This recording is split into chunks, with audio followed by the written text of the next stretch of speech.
Hey guys, कैसे हो यार सब लोग। आज का हमारा टॉपिक है transport of respiratory gases. Respiratory gases जैसे कि हमारी ऑक्सीजन और कार्बन डाइऑक्साइड जब हमारे लंग्स में एंटर करती हैं और कार्बन डाइऑक्साइड जब हमारे टिश्यूज में से आती है तो वो कैसे ट्रांसपोर्ट होती हैं, उनको कैसे लेके जाया जाता है। लास्ट क्लास में हमने डिफ्यूजन पढ़ा था कि वो एक्सचेंज कैसे होती हैं। आज हम ट्रांसपोर्ट पढ़ेंगे, यानी वो कैरी ऑन कैसे होती है। अगर तुम लोग नए हो इस चैनल पे तो मैं तुम लोग को हाईली रिकमेंड करूंगा कि चैनल को सब्सक्राइब करो, क्योंकि मैं तुम्हारे लिए ऐसे ही फिजियोलॉजी की वीडियोस लाता रहता हूँ। बहुत मेहनत लगती है यार इनको बनाने में, तो सब्सक्राइबर्स काउंट जब बढ़ते हैं तो अच्छा लगता है देख करके कि लोग जो है इसको पसंद कर रहे हैं और सब्सक्राइब करके जा रहे हैं, और ज्यादा पसंद आए तो लाइक करके जाना जरूर। तो आज का हम टॉपिक शुरू करते हैं, जो है हमारा ट्रांसपोर्ट ऑफ रेस्पिरेटरी गैसेस। आज के लेक्चर में हम क्या क्या पढ़ने वाले हैं। आज के लेक्चर में हम पढ़ेंगे transport of oxygen, simple solution में कैसे ट्रांसपोर्ट होती है, कॉम्बिनेशन ऑफ हीमोग्लोबिन कैसा होता है उसका, और ऑक्सीजन डिसोसिएशन का। ये जो होता है बहुत ही इंपॉर्टेंट होता है, जनरली बहुत बार आता है आपकी यूनिवर्सिटी एग्जाम्स में। आज हम इसको पढ़ेंगे।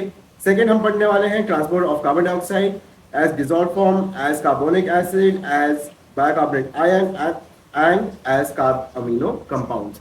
बहुत इंपॉर्टेंट होते हैं, तो आज हम इन सबको पूरा पढ़ेंगे। एडिशनली हम पढ़ने वाले हैं हेल्डियन इफेक्ट क्या होता है। ठीक है, हेल्डियन इफेक्ट क्या होता है, बर्गर इफेक्ट क्या होता है, हैमबर्गर इफेक्ट क्या होता है, ये सारी चीजें हम आज डिस्कस करने वाले हैं। अगर तुमको फ्री नोट्स चाहिए तुम लोग ज्वाइन कर सकते हो, मेरा Telegram channel the unfiltered medico के नाम से है। वहाँ पे तुमको सारे स्लाइड जो होती है मिल जाएंगे एकदम फ्री में।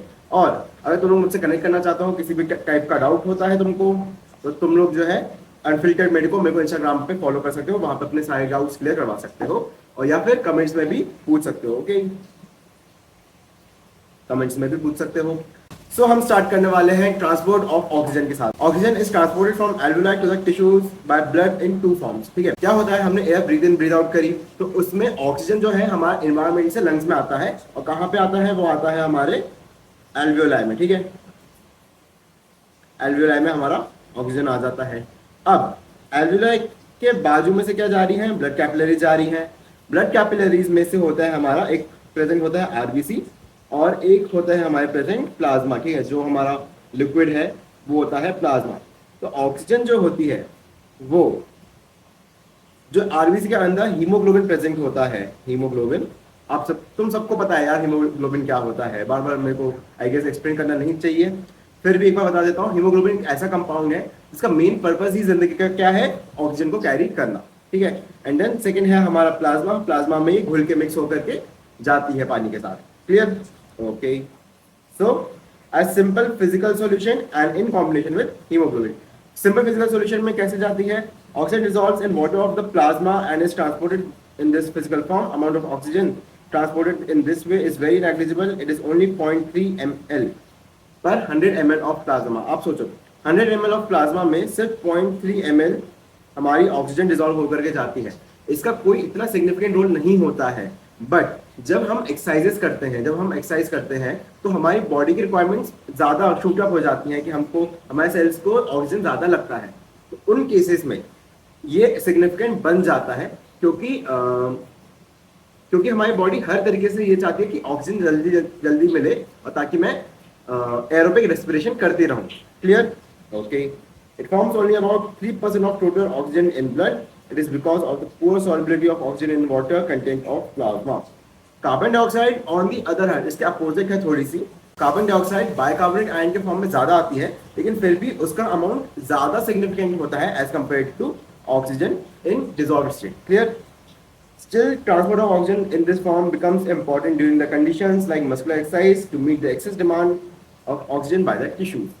Okay, I guess simple है सब, कुछ इतना रॉकेट साइंस नहीं है, समझ में आ सकता है। Okay, next in combination with haemoglobin. Haemoglobin ही सबसे मेन कंपाउंड है, उसके साथ कैसे ट्रांसपोर्ट होती है हम इस चीज को समझते हैं। So in contrast to a simple solution the majority of oxygen 97%, okay, इस फिगर को याद रखना, in the body of complex organism transport in combination with haemoglobin, a protein found in red blood cells. Haemoglobin बनता किन से है? Haemoglobin जो है दो कंपोनेंट से बनता है, हीम एंड ग्लोबिन। ठीक है, इसके बारे में पूरा जो है एक्सप्लेन करा हुआ है मैंने ब्लड वाले चैप्टर में, ब्लड वाले यूनिट में, तो तुम लोग जाकर के उसको देखो। Clear? So haemoglobin acts as a carrier, sorry, oxygen combines with haemoglobin in blood and is transported as oxy haemoglobin. यहाँ पे ये याद रखना जरूरी है कि ऑक्सीजन और हीमोग्लोबिन जब कंबाइन करते हैं तो ऑक्सीजनेशन होता है, ना कि ऑक्सीडेशन। क्लियर? दोनों प्रोसेस में क्या अंतर है उसको भी हम समझेंगे। अभी के लिए ऑक्सीजनेशन होता है हीमोग्लोबिन का जब वो ऑक्सीजन को कैरी करता है, ना कि ऑक्सीडेशन होता है। ऑक्सीडेशन एक टेम्पररी स्टेट है कि ऑक्सीजन आया और वो टेम्पररी आकर के हीमोग्लोबिन से जुड़ गया। फॉर एग्जाम्पल, कॉलेज में कोई तुम्हारा ऐसा एक दोस्त भी नहीं है, ठीक है, कोई ऐसा इंसान है जिसको जब मतलब आया तुमसे तो वो आया और थोड़ी देर दिन के लिए तुम्हारा अच्छा दोस्त रहा, तुमसे अपना काम करवाया और फिर वो अपने रास्ते चलता बना, है ना। ऐसे बहुत लोग मिलेंगे तुमको कॉलेज में, मैं बता रहा हूँ। तो यही स्टेट जो होती है उसको ऑक्सीजनेशन कहते हैं। वेयर ऑक्सीडेशन क्या है? ऑक्सीडेशन वो तुम्हारा परमानेंट दोस्त है जो तुम्हारा फर्स्ट ईयर से लेकर के फाइनल ईयर तक साथ में रहेगा, वो तुम्हारा ऑक्सीडेशन वाला दोस्त है। क्लियर? आई गेस थोड़ा ऐसे समझ में आ रहा हो। Okay, so hemoglobin acts as a carrier picking up oxygen in the lungs where its concentration is high and releasing it in the tissues where it is released. Lungs में जाएगा blood, तो वहां से जो ब्लड कैपिलरीज होंगे, for example ये हमारा alveoli है एंड ये है हमारी ब्लड कैपिलरी। क्लियर? ये हमारे आरबीसीज हो गए और यहाँ पे आ गया हमारा ऑक्सीजन। ओके, सो ऑक्सीजन क्या है, इस हीमोग्लोबिन के साथ जाकर के इस रेड ब्लड सेल में चला जाएगा और वहां पे जो हीमोग्लोबिन कंपाउंड है उसके साथ ये मिलकर एक कॉम्प्लेक्स बनाएगा, ठीक है, ऑक्सी हीमोग्लोबिन जिसका नाम है ऑक्सी हीमोग्लोबिन। ओके, फिर क्या होगा, अब यहाँ पे क्या है, ऑक्सीजन का पार्शियल प्रेशर ज्यादा है, ठीक है, partial pressure of oxygen is high. अब यहां से ट्रैवल कर करके कहाँ चला जाएगा, ये चला जाएगा हमारा टिश्यूज के पास, ठीक है, टिश्यूज के पास चला गया। यहाँ पे ऑक्सीजन का जो पार्शियल प्रेशर है वो कम है ना। तो यहाँ से क्या होगा, जो ऑक्सीजन इसके अंदर प्रेजेंट है वो बाहर निकल के हमारे सेल्स में चला जाएगा, ऐसे चला जाएगा। ओके, आई होप क्लियर है। This process is regulated by factors like pH. PH क्या होता है, हमारा हाइड्रोजन आयंस का कंसंट्रेशन जो होता है उसको हम पीएच कहते हैं। एंड टेम्परेचर, टेम्परेचर भी एक काफी इंपॉर्टेंट रोल प्ले करता है इस सब में। In tissues oxygen is unloaded from oxyhaemoglobin and used for cellular respiration while carbon dioxide is picked up for transport back to the lungs. इसी में से अब क्या होता है, जो कार्बन डाइऑक्साइड होती है टिश्यूज में उसका पार्शियल प्रेशर ज्यादा होता है, तो वो जब ऑक्सीजन एक्सचेंज हो जाती है तो वो जाती है वापस आरबीसीज में और वहां से वो ट्रैवल होकर के लंग्स में रिलीज हो जाती है। यहाँ पे जो ये रेड ब्लड सेल्स आ रहे हैं ये अपना CO2 रिलीज करते हैं, कार्बन डाइऑक्साइड को रिलीज कर देते हैं। Clear? Okay. Oxygen combines with the iron in him part of haemoglobin. Each molecule of haemoglobin contains 4 items of iron. Okay, iron of the haemoglobin is present in ferrous form. Ferrous form मतलब अपना होता है Fe2+, ठीक है, और ferric होता है अपना Fe3+। Each iron atom combines with one molecule of oxygen. After combination, iron remains in ferrous state only. जैसे कि मैंने बोला था ऑक्सीजनेशन एंड ऑक्सीडेशन, अगर ऑक्सीडेशन होता तो फेरस का फॉर्म फेरिक में कन्वर्ट हो जाता, Fe2+ से वो Fe3+ में आ जाता। लेकिन यहाँ पे क्या हुआ है, एक टेम्परेरी बॉन्ड फॉर्मेशन हुआ है, तो फेरस अपने जो नॉर्मल स्टेट है उसी में रहेगा। और each iron atom combined with one molecule, यानी कि वन मॉलिक्यूल का क्या मतलब हुआ, 2 ऑक्सीजन एटम्स। ये याद रखना, अभी आगे आएगा, वाइवा में पूछूंगा मैं, ठीक है। This is why the combination of oxygen with haemoglobin is called oxygenation and not oxidation. एक टेम्पररी बॉन्ड फॉर्म होता है, सिर्फ एक मतलब का फॉर्म है उसका। ओके, ऑक्सीजन कैरिंग कैपेसिटी, इस पे करीबन पूछा जाता है, कई बार आपके 2 मार्क्स में आ सकता है ये, तो मैंने डाल दिया है कि कोई भी मार्क्स तुमसे मिस ना हो यूनिवर्सिटी एग्जाम्स में। वहां पे लिटरली मैं बता रहा हूँ एक मार्क का खेल होता है। So oxygen carrying capacity of haemoglobin is the amount of oxygen transported bye 1 gram of haemoglobin. 1 gram of haemoglobin कितना ऑक्सीजन कैरी कर सकता है, इसी को हम ऑक्सीजन कैरिंग कैपेसिटी कहते हैं। 1 ग्राम ऑफ हीमोग्लोबिन, ना कि मैं आरबीसी कह रहा हूँ ना मैं ब्लड कह रहा हूँ, हीमोग्लोबिन यहाँ पे एक स्पेसिफिक वर्ड है। क्लियर? इट इज 1.34 ml पर ग्राम। एक ये नॉर्मल वैल्यू आती है, फिक्स वैल्यू आती है। अगर 100% सैचुरेटेड है। क्लियर? अगर एक हीमोग्लोबिन मॉलिक्यूल को मैं 100% सैचुरेटेड समझूं तो 1.34 ml, ठीक है, वो ऑक्सीजन को कैरी करता है। गैसेस को हम किसमें, ml में ही मेजर करते हैं। गैसेस को किसमें, हम ml में ही मेजर करते हैं। Clear? Oxygen carrying capacity of blood refers to the amount of oxygen transported by blood. Normal hemoglobin content in the blood is 15 ग्राम। हमने पढ़ा हुआ है normal values 12 to 16 gram very करती हैं। तो ऑन एन एवरेज हमने मान लिया कि मेल हो गया, फीमेल हो गया, सबके लिए हमने एक स्टैंडर्डाइज 15 ग्राम परसेंटेज यानी कि 15 ग्राम पर 100 ml, जिसको मैं डेसीलीटर पे बोल सकता हूँ, ये हमने एक फिक्स वैल्यू कर दी है इसके लिए।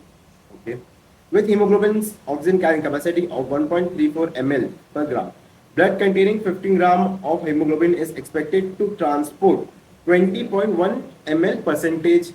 क्लियर?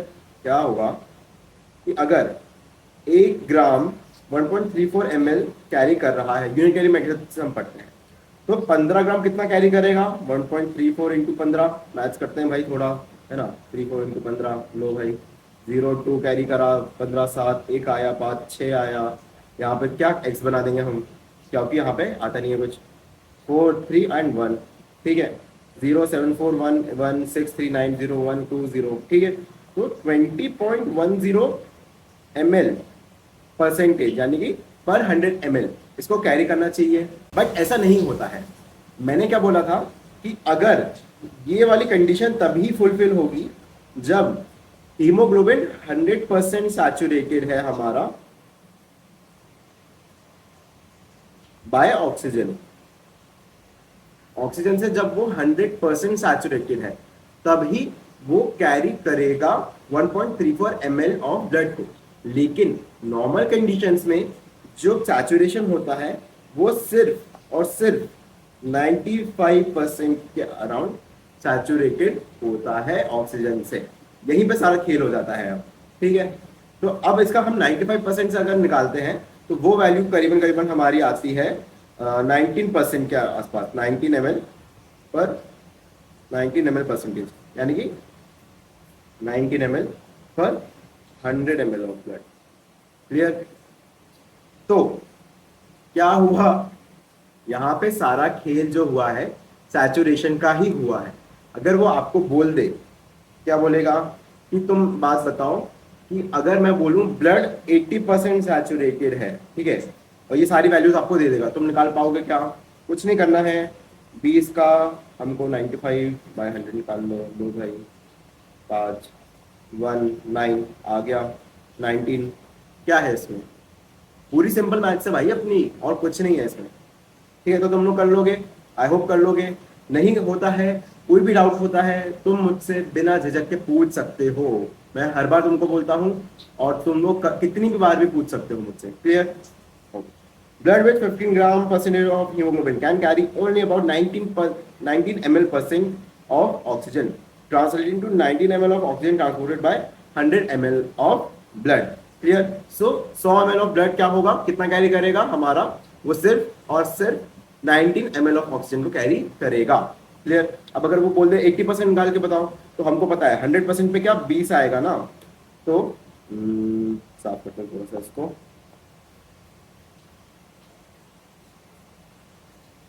ओके, सो हमको पता है क्या कि 100% पे कितना है, 20.1 है। क्लियर? 1 का भी बहुत सिग्निफिकेंस है यहाँ पे। 80 पे कितना होगा, 80 पे आ जाएगा अपना 20.1 इंटू 80/100, ठीक है, 0 0 ये कटा, मान लो, चलो ठीक है, इसको यहाँ से काट दिया तो 16 ml of oxygen. Clear?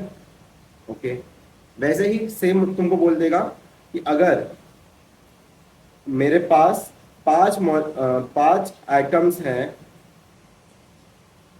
Fe के, यानी कि Fe2+ के, तो बताओ कितने वो आइटम्स कैरी करेगा ऑक्सीजन के, कितने करेगा? चलो 5 सेकंड हमारे पास, 1 2 3 4 5, आई गेस लिख दिया होगा तुमने अभी तक, इतना फास्ट तो होना ही चाहिए। तो हमको क्या पता है कि एक आइटम जो है वो 2 मॉलिक्यूल को कैरी करता है ना, तो क्या होगा हमारा आंसर, 10 होगा। 10 होगा? नहीं, गलत। उसने किस में पूछा है? हमसे आइटम्स में पूछा है ना, ऑक्सीजन ऐसे बोलेगा वो, ठीक है। तो हमारा क्या आंसर होगा, इंटू 2 कर देंगे, 20 आइटम्स ऑफ ऑक्सीजन। क्लियर? तो ऐसे वो तुमको क्वेश्चंस पूछ सकता है 2 मार्क्स में। The oxygen carrying capacity of the blood is capped at 19 ml as hemoglobin is not fully saturated with oxygen, achieving only around 95%. Okay, I guess clear होगा, नहीं है तो डाउट्स क्लियर तुम कभी भी करा सकते हो मुझसे, ठीक है। So अब हम पढ़ेंगे oxygen dissociation curve. Oxygen dissociation curve क्या होता है? बहुत ही ज्यादा सिग्निफिकेंस होता है इसका, बहुत ही ज्यादा यूजफुल होता है ये, और बहुत ही ज्यादा बात पूछा जाता है यूनिवर्सिटी एग्जाम्स में। सो oxygen dissociation curve illustrates the relationship between the partial pressure of oxygen and the saturation of hemoglobin with oxygen. जैसे जैसे हमारा ऑक्सीजन का पार्शियल प्रेशर बढ़ेगा वैसे वैसे ही हीमोग्लोबिन का सैचुरेशन भी बढ़ता है।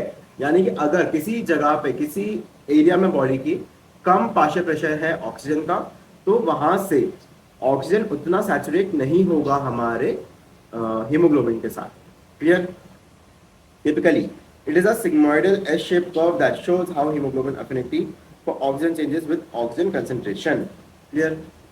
At low oxygen levels, hemoglobin has lower affinity for oxygen, facilitating oxygen release to the tissues.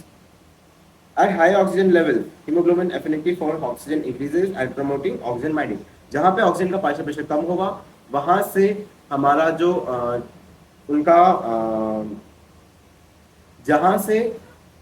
जहां पे ऑक्सीजन का पार्शियल प्रेशर कम होगा वहां पे सैचुरेशन जो होगा हीमोग्लोबिन के साथ उसका कम होगा, एज कंपेयर टू जहां पे उसका पार्शियल प्रेशर ज्यादा है वहां पे सैचुरेशन भी ज्यादा होगा। ओके, ये है हमारा ऑक्सीजन डिसोसिएशन कर्व। ऐसे तुम लोग को जब बनाने आएगा तो तुम लोग ऐसे बना देना इसको। तो गलत हो गया, कैसे बनाना है? ठीक है, यहाँ पे अपन पार्शियल प्रेशर डालेंगे, यहाँ पे अपन परसेंटेज ऑफ सैचुरेशन डालेंगे, और यहाँ पे अपन डालेंगे पार्शियल प्रेशर। क्लियर? और जब बनाएंगे ऐसे बनाना, ठीक है। तो ये हमारा सिग्मोइडल का बन जाएगा। इसमें एक होती है P50 करके वैल्यू। P50 वो वैल्यू होती है कि जब हमारा हीमोग्लोबिन 50% सैचुरेटेड होता है तो ऑक्सीजन का कितना पार्शियल प्रेशर होता है। तो ये देखो भाई, ये हमारा P50, तो ये अराउंड आता है 23 mm ऑफ Hg के। Clear? 23 to 25 mm of Hg। Clear? तो ये याद रखना value. Factors affecting oxygen dissociation curve, क्या क्या फैक्टर्स होते हैं? 2,3 BPG, इसको बोलते हैं बिसफॉस्फोग्लिसरेट। बिसफॉस्फोग्लिसरेट 2,3 BPG इसका शॉर्ट फॉर्म होता है, 2,3 BPG, ठीक है। बीजेपी नहीं, BPG, ठीक है। सो नेक्स्ट है diffusion coefficient of gas. Carbon dioxide concentration Bohr effect होता है। कार्बन मोनोऑक्साइड का कंसंट्रेशन कितना है? फीटल हीमोग्लोबिन है कि नहीं? फीटल हीमोग्लोबिन की जो एफिनिटी होती है ऑक्सीजन के लिए वो ज्यादा होती है। ऑल्टीट्यूड क्या है, कितनी लेवल पे है हम, पीएच क्या है, एंड टेम्परेचर क्या है। इनमें से भी सबसे मेन टेम्परेचर, पीएच और कार्बन डाइऑक्साइड और 2,3 BPG, ये 4 फैक्टर सबसे मेन होते हैं, ठीक है। Changes in the blood pH of alter the affinity of hemoglobin for oxygen. Decrease in pH increase its acidity, shift the curve to the right, decreasing hemoglobin affinity for oxygen. Conversely, an increase in pH, decrease in acidity, an increase in pH, shift the curve to the left, increasing hemoglobin's affinity for oxygen. क्या होगा, इस graph को थोड़ा ध्यान से देखो। अगर मैं बोलूं कि pH यानी कि H प्लस का कंसंट्रेशन, ठीक है, ये दोनों चीजें जो होती हैं एक दूसरे के अपोजिट चलेंगी। pH अगर बढ़ रहा है तो क्या होगा, यानी कि H प्लस का कंसंट्रेशन गिर रहा है, और pH अगर कम हो रहा है तो मैं बोल सकता हूँ H प्लस का कंसंट्रेशन बढ़ रहा है। दोनों चीजें एक दूसरे के अपोजिट है, ठीक है। एसिडिटी बढ़ना, एसिडिटी कम होना। तो अब अगर pH कम हो रहा है यानी एसिडिटी बढ़ रही है तो ऑक्सीजन के बाइंडिंग में बहुत हिंड्रेंस आती है इसकी। अभी हम आगे जाकर के जब कार्बन डाइऑक्साइड का ट्रांसपोर्ट पढ़ेंगे तो समझेंगे, वहां पे H प्लस के आयंस प्रोड्यूस होते हैं तो वो हिंडर करते हैं इन सब चीजों को। तो क्या होगा, हमारा जो ग्राफ होगा वो आगे की यानी राइट साइड पे शिफ्ट होगा। इसका ये मतलब आता है, और हीमोग्लोबिन की जो ऑक्सीजन के प्रति एफिनिटी है वो कम होने लगेगी, राइट शिफ्ट वो हमको बताएगा। वैसे ही अगर पीएच बढ़ेगा यानी H+ का कंसंट्रेशन कम होगा तो उतने ही कम हिंड्रेंस आएगा और उतनी ही ज्यादा एफिनिटी बढ़ेगी हमारी हीमोग्लोबिन की ऑक्सीजन के लिए। Clear? Temperature, increased temperature decreases hemoglobin affinity for oxygen, shifting the curve to the right. Conversely, decreased temperature increases hemoglobin affinity for oxygen, shifting the curve to the left. ठीक है, temperature का भी यही same effect होगा। अगर temperature बढ़ेगा तो right की साइड शिफ्ट होगा, अगर टेम्परेचर कम होगा तो लेफ्ट की साइड शिफ्ट होगा, लेफ्ट की साइड शिफ्ट होगा। Carbon dioxide concentration, elevated levels of carbon dioxide decreases hemoglobin's affinity for oxygen, shifting the curve to the right. This effect is also known as Haldane effect. Reduced carbon dioxide levels have the opposite effect, shifting the curve to the left. याद रखना बस H+ और CO2 का concentration अगर दोनों का बढ़ रहा है तो वो हमको एक राइट शिफ्ट दिखाएंगे। ठीक है, अगर कंसंट्रेशन बढ़ रहा है राइट की तरफ जाएगा हमारा कर्व, और अगर कम हो रहा है तो लेफ्ट साइड पे जाएगा कर्व। क्लियर? ये चीज आपको ध्यान रखनी है। 2,3-बिस्फोग्लिसरेट यानी कि बिसफॉस्फोग्लिसरेट यानी कि हमारा 2,3-BPG। This compound produced by red blood cells during glycolysis decreases haemoglobin affinity for oxygen. Increased levels of 2,3-BPG such as in condition hypoxia और high altitude shift the curve towards the right, facilitating oxygen unloading. जब glycolysis होता है तो उसके 10 step होते हैं, तो उसमें एक आता है 2,3-BPG। तो ये अगर बढ़ने लगा है तो वो ऑक्सीजन कर्व को हमारा राइट की साइड शिफ्ट करेगा, और अगर नहीं बढ़ रहा है तो लेफ्ट की साइड लेके जाएगा। Clear? Fetal hemoglobin has high affinity for the oxygen compared to adult hemoglobin. This is different in advantages for oxygen transfer from the mother's blood to the fetal blood across the placenta. क्या होगा कि oxygen जब placenta से जा रही होती है तो फीटस का ब्लड उसको इजीली कैच कर लेता है, वरना क्या होगा कि फीटस को उतनी ऑक्सीजन नहीं मिल पाएगी, मदर के ब्लड में ही सर्कुलेट करती रह जाएगी। Carbon monoxide exposure, carbon monoxide competes with oxygen for binding sites on hemoglobin, forming carboxy haemoglobin, COSB इसको बोलते हैं। ठीक है, एक डैश है बीच में। This reduces the amount of oxygen that can bind to hemoglobin, shifting the curve to the left and impairing right किस side आएगा भाई, and impairing oxygen delivery to the tissues। अगर कार्बन मोनोऑक्साइड का concentration बढ़ेगा, carbon monoxide उसी जगह पे जाकर के बाइंड करता है जहां पे ऑक्सीजन करता है, तो इन दोनों के बीच में टक्कर होगी, और कार्बन मोनोऑक्साइड की जो एफिनिटी होती है वो 200 टाइम्स ज्यादा होती है एज कंपेयर टू ऑक्सीजन। तो क्या होगा, कार्बन मोनोऑक्साइड ऑक्सीजन को बोलेगा चल हट, और वहां पे जाकर के बैठ जाएगा। ठीक है, altitude at high altitudes where the partial pressure of oxygen is lower, the curve shifts to the right due to the effects of hypoxia, promoting oxygen unloading to the tissues। क्या होता है, हाई एल्टीट्यूड्स पे oxygen का concentration कम होता है, तो उसी वजह से हमारा राइट शिफ्ट हमको देखने मिलता है। तो ये यहाँ पे एक टेबल बना दिया है मैंने, 2 टेबल बना दिए हैं कि किस साइड में क्या डायरेक्शन आएगी शिफ्ट होने पे, तुम लोग इसको एक बार देख लेना। ठीक है, ट्रांसपोर्ट ऑफ कार्बन डाइऑक्साइड, इसको अब हम अगले लेक्चर में कवर करेंगे, क्योंकि लेक्चर जो है ऑलरेडी बहुत लंबा हो गया है आई गेस, और 15 मिनट से ज़्यादा मुझसे भी नहीं बैठा जाता है एक सेटिंग में। तो ठीक है, इसको अब हम नेक्स्ट लेक्चर में कवर करेंगे। तुम लोग ज़रूर से आना, वापस देखना इस लेक्चर को। जो भी समझ नहीं आता है डाउट्स पूछो मुझसे इंस्टाग्राम पे या फिर यूट्यूब कमेंट सेक्शन में पूछ सकते हो। फ्री नोट्स के लिए टेलीग्राम ज्वाइन कर सकते हो। तो यार आज के बस इतना ही, मिलते हैं अगले वीडियो में।